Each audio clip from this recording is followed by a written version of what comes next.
welcome to my podcast. This is Star Parker, and we are Power, Poverty, and Politics. And I tell you, the power in Washington is attempting to grow. The politics is all over everyone's lives in this new human infrastructure bill, and poverty will increase as a result. And there's one particular area that I'm incredibly interested in, and I hope you are too, because it will devastate our society's economy in the gig industry. People that want to work independent, that want to be independent contractors, that want to work from home, that want flexibility, that like entrepreneurship, are going to be severely impacted because of what they're trying to do here in Washington, D.C. to sneak in a national kind of AB 5, what we're dealing with in California. It's called the PRO Act. They're trying to sneak it into the Senate bill. I talked to you about it a little bit last week, but I need to get you an expert who knows the impact that this piece of legislation is going to have on his work and many of the states, because his work is in right to work. It's Mark Nix. He's my special guest today. He is the president of the National Right to Work Committee, a 2.8 million member public policy organization. He's been working in this area for quite some time, gotten to the place where now 27 states are right to work, meaning that you don't have to join a union if you don't want to. You don't have to pay a union dues if unions are controlling the work environment you're in. Incredible work he's been doing.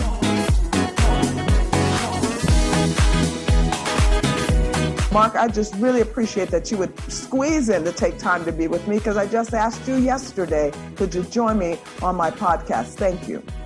Well, Star, it's good to be on with you. And as I kind of look back and reflect on my time in Washington and working in public policy, I mean, your name always pops up as doing important work. And, you know, talking about poverty and politics and all that other stuff, and talking about prosperity too. And how do we grow the base, and how do we give opportunities to people? And we do that by creating, by continuing this experiment in self-government and not allowing Washington to control our lives. And boy, to your point, they are really trying to control our lives right now, and we're in the heat of this fight. So thanks for the opportunity to talk about it. Well, I haven't seen much discussion on it, and I'm concerned mostly because, as you just mentioned, at Cure Policy, we've always been concerned about welfare reform and all related issues. So when it comes to economic prosperity, as you just mentioned, Blacks are very much invested now in the gig economy. We're starting to see the baby boomers' children, that means the one generation after civil rights, get into the American dream, start detaching themselves from all of Jim Crow and all of the other challenges that we've had in our past, and start moving into what America has to offer. So for the left to now try to push to the unionization of our nation, I've got to be concerned. Zippia estimates that Blacks comprise 11.6% of the gig economy. We're seeing all kind of data that, like Edison Research estimated that in 2018, 24% of the American population earned income in the gig economy, and 27% of Black adults earn income in the gig economy. We see that 44% of those that are in the gig economy say that this is their primary source of income. Among Blacks, it's 55% that say that this is their primary source of income. So I'm very concerned. So take us back.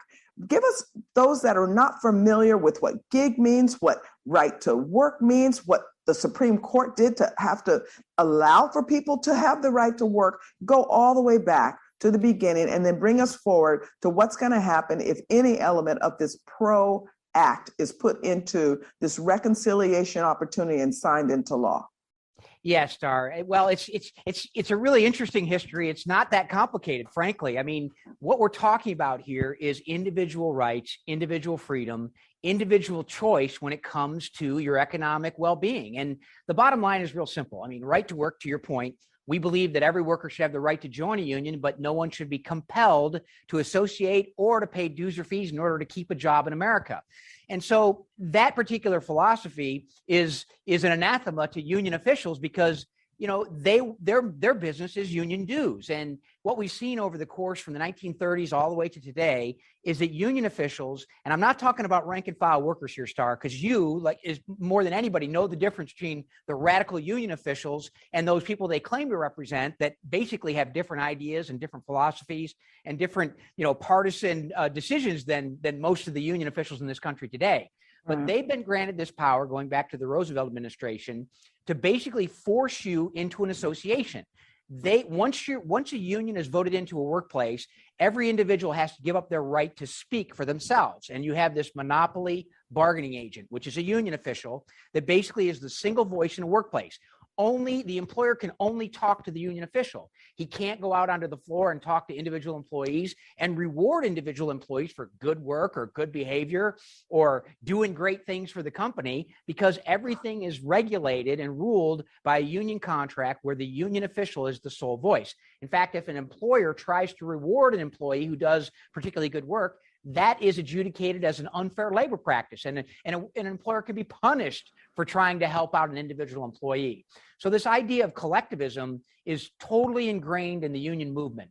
Now, bringing us up to the future, one of the reasons why the gig economy is so dangerous, and the statistics you point out, Star, are the very reason why union officials have a vested interest in trying to eliminate the independent contractor status of employees, because they can't unionize independent contractors. Right. They can only unionize employees. And so anytime the gig economy, whether it be your primary job or a secondary job, or what do we call that, a side hustle, Star? Is that what everybody's got a side hustle. But the bottom line is this, and to your point, I mean, the gig economy, whether it be a freelance journalist, an Uber driver, a Lyft driver, an independent owner operator of a truck, I mean, these types of opportunities have basically empowered a whole new group of people recently because of the growth in the gig economy. Obviously, the other side wants to make it out like, well, nobody gets treated fairly and they're abused and all this. Well, frankly, the independent contractors that I know and talk to, and the ones that you do too, Star, probably say, look, I can turn on my machine when I want to work. I can turn it off when I don't. When I've got to go pick up my baby from wherever, I can turn the machine off and I can go do that. It gives me flexibility. For an owner-operator truck driver, it gives them the opportunity to select the loads they want, when they want to drive, and where they want to drive, and where they want to go. The unions can't. They don't like this because it gives workers too much control over their own livelihoods. And so what we're seeing with both the PRO Act, which, 5 or 6, 7 months ago was the big, quote, issue of the day for unions and the radical liberal movement in this country, that while the emphasis of the bill itself, while it's passed the House, and you mentioned this in your editorials and your op-eds, Star, very, very effectively, it passed the House of Representatives back in March with no testimony, no committee hearings. Right. And the parts of this bill that deal with the gig economy are basically applying that so-called AB5 language that came out of California that basically put a whole bunch of people out of work because it eliminated independent contractor status for the most part. They want to apply that to the entire country. And that's what they're trying to do. Yeah, go ahead. Well, no, and it won't work. It won't work because, as you just pointed out, it's not working in California. And some might not know that AB5 is in court. The truckers are in court. Hollywood's in court. The journalists in court. Uber and Lyft and DoorDash got themselves out by passing Proposition 22. This is a disaster in California, and it won't work for the rest of the country. But I want to go not right away from what you're saying. I want to just go into, first of all, what the union interest is, because one of my dear friends who's an economist over at the Department of Transportation, she's moved on to now economist and teaching at one of our most prestigious colleges here in Washington, D.C. She said that the reason the unions are so invested in making sure they destroy the private sector, the people that are independent, that list is very long that you just started naming just a few places. She said the reason they're so invested is because they've made all these broken promises, these obligations to union workers who are now looking to retire, and young people are not coming into unions. That less than 6% in the private sector are in union. We know that the unions are very popular in the government sector now. In the public sector, we have about 40% are unionized. But can you speak to this obligation that they've made? It's like a Ponzi scheme that they've made these obligations to workers who are now retiring. And because the pyramid turned upside down, they're pushing these new laws. underground. They're sneaking them in to that Senate bill. Can you speak into that a little bit before I move on to, I want you to talk about right to work, because the right to work states, as you know, and all of the work of your fabulous organization know, that where we see right to work states, we see flexibility, freedom, we see larger wages, we see growth and opportunity. So first talk to what the unions are after, and then speak to how important it is that people make a call to their senators because of these things that they've snuck in, and especially if they're in a right to work state. Yeah, absolutely, Star. And that's probably the saddest part of this whole narrative, is the idea of the broken promises of organized labor. I mean, while they say they champion working men and women across the country, what they really champion is a political ideology, as you well know, and as you've demonstrated through your writings and your work, that, basically they support one party, and that one party is not in favor of freedom and individual rights and individual opportunity by any stretch of the imagination. They're into collectivism. And so let's just talk about the retirement benefits. You mentioned the people that are getting ready to retire because they've been promised these pensions. Well, one thing that happened just recently was the federal government is bailing out all the multi-employer pension plans because they're all underfunded. They're all going to have to break their promises to these retirees. There's $94 billion in a bill that was passed already. It's already signed into law that will basically make retirees whole through the year 2051. And the unions are arguing against it right now, Star, because it's very interesting. The PBGC, the Pension Benefit Guaranty Corporation, is the one that would administer this program and help to make these payments out of the government treasury. But what they did is they actually means tested it, Star. They said that, well, look, we're going to look at your particular union pension fund, and if you have assets coming in and you have, buyout liability from other employers who are trying to get out of the pension program, we're going to count that as part of your revenue. Oh my, that's a welfare program. Wow. That's right. So the unions are saying, no, you can't do that. You got to pay everything we owe. You got to pay all the benefits, all the administration costs. And so you're not going to be able to count our assets. And, the only thing that can basically mean is that they're trying to pull one over on the American public and the taxpayer to bail them out for their broken promises to pensioners. And then bail them out at 100%, it sounds like. This is fascinating, my goodness. So they overpromise. So now they're going to the taxpayer, to the government, and say, hey, pay these promises that we gave, but make sure you pay them at 100% so we'll still look good. And the welfare police, if you will, the government saying, we means test everything. We're not going to give a dime more to somebody that's wealthy, has all these assets. Is that what I'm hearing you say? Even though they worked for a union job for the last 40 years of their life. This is nuts. That's exactly what you're hearing, Star. And this plays out through all the, not just the pensions, but all kind of the whole welfare system, if you will. And so that's the part of the broken promises. Then the other promises, for example, if you're a pipe fitter or you're an operating engineer and you were working on the Keystone Pipeline, I mean, all of a sudden, within the first week of his administration, the president, who says he's mentioned the word union more than any president in the history of our country, put all those people on the unemployment line. Wow. You talk about broken promises. Right. That's, we're seeing that right now. If you're in the energy industry, Star, if you're in the oil and gas exploration industry, and there's been a moratorium on any exploration on federal land, and the Keystone Pipeline has been shut down, and they're blocking any new pipelines, yet they approve a pipeline from Russia to Europe.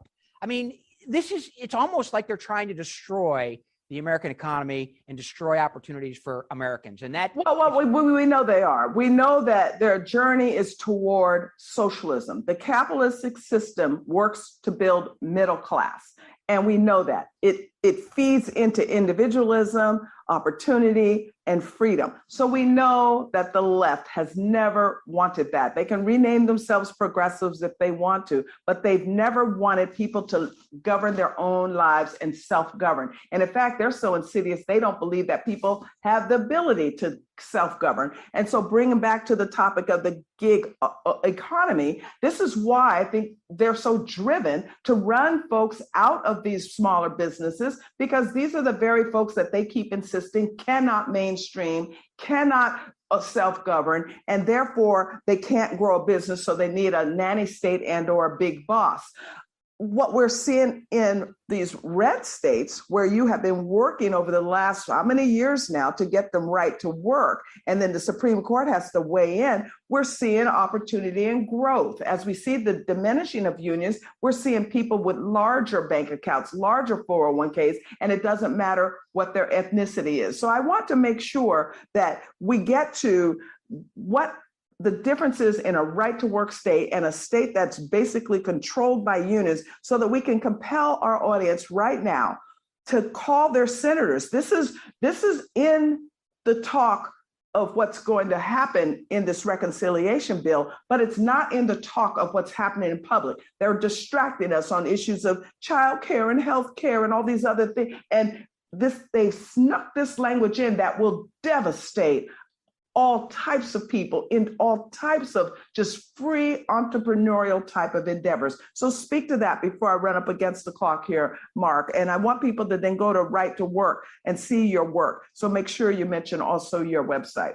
Yeah, that's right. So you've got the PRO Act, which is a huge power grab of just about anything union officials want, and then you've got them this moment where they're trying to shoehorn provisions from the PRO Act, which is stalled in the Senate right now, into the reconciliation bill that you're talking about, and the infrastructure bill for that matter, Star. Yeah. And this is the 1.2 trillion, and then whatever the reconciliation bill is. It started out at 3.5 trillion. I think it's down to 1.7. But to your point, in that bill right now, in the markup of that bill, are the independent contractor stuff, trying to work on that gig economy. They've got fines for small businesses if they commit unfair labor practice charges that puts a small business person out of work. I mean, they're trying everything they can to get whatever they can into that reconciliation bill for that majority, that simple majority vote. So you're right on top of that. And the couple of provisions that are still in the markup there come right out of the PRO Act. And that continuing drive to eliminate independent contractors is an ongoing debate in all of this. And frankly, the bill is going to be 5,000 pages, the reconciliation bill. The infrastructure bill is 2,700 pages, Star? Yeah, so yeah. Nancy Pelosi's prescription that you got to pass it to know what's in it is really as true today as it was when they ran through Obamacare. Well, we know that this is going to be in it. And so they're going to do this because they know that people aren't watching. That's why I'm on top of it. It's going to disproportionately impact and hurt the very people that my work is trying to help. So I want you to tell us, because I don't want everybody to move south. I don't want everyone to move into right to work states, but I want people to know how important right to work is for them to have the ability to get to their American dream. And then give us your website. And then I'm going to continue to follow this. And so I've got to have you on again, and maybe even on my television show, Cure America with Star Parker. I tried to get you for that, but it was like, when is it, Star? It's today. Oh, I can't do it. So thanks for coming on last minute on this one. But this is just too important. People don't know that the law, as you mentioned, Nancy, they're good at that. They change your life here in Washington, and you don't know that they were even changing it until you get the end result. And then you're looking at this disaster. In the last case, as you pointed out, Obamacare, you got the bill, you found your health care going up, and then you're either going on the welfare or you're having to try to find some type of secondary health for your family. We don't want that to happen here. The gig economy post-COVID is growing. People are finding out that maybe I can have a little more flexibility and work from home. Maybe I can have a better life just because I'm not having to clock in on something. And yes, I am able to self-govern and be personally responsible by what I do for a living. So I want a little bit of time on that right to work so that we can make sure that people understand that this is active. It's living and breathing, as they like to say. And so you must call your senator, because if they get enough phone calls, then they'll be aware of it. Some of the senators don't even know what's in this 5,000 pages you just mentioned. Yeah. Well, Star, that's right. And the only way we can continue self-government is to make sure that we hold our politicians accountable. So that's absolutely the action item of the day, is to call your senator and say, oppose this monstrosity, because you don't know what's in it. You haven't read it. You're not going to read it. So oppose it, because it'll do nothing but hurt people. But the right to work states versus the forced union states, Star, real simple. In the right to work states, you mentioned it. You get the choice of whether or not you want to support a private organization for the right to work in America. It's a very simple concept. It doesn't do anything to stop anyone from joining a union, participating in a union, and being in a union if they choose to do so. I mean, the other side's so much about choice, well, on certain things, but not the real things. But anyway, the point is that in a forced union state, you could lose your job because you don't tender money to a private organization. That's outrageous, a violation of the First Amendment, the right to associate, the right to speak. In fact, the Supreme Court made that very clear in the Janice v. Ashby case that we won there in 2018 at the U.S. Supreme Court. That was awesome. Freeing every government worker from being forced to pay dues, saying that look, this is a free speech issue. You can't compel speech. So no government employee in America can be forced to pay any dues or fees to a union at all to keep their jobs. We still have work to do in the private sector, but in the right to work states, freedom works, Star. And you know this as well as anybody, or better than most people. You give people freedom, there's success that follows. And in the right to work states, double the number of job creation, double the number of manufacturing and job growth in manufacturing jobs, better income per capita disposable incomes higher in right to work states because more people have more opportunities. There's more job opportunities. Freedom works, Star. You know it. Yes. We know it. The American people know it.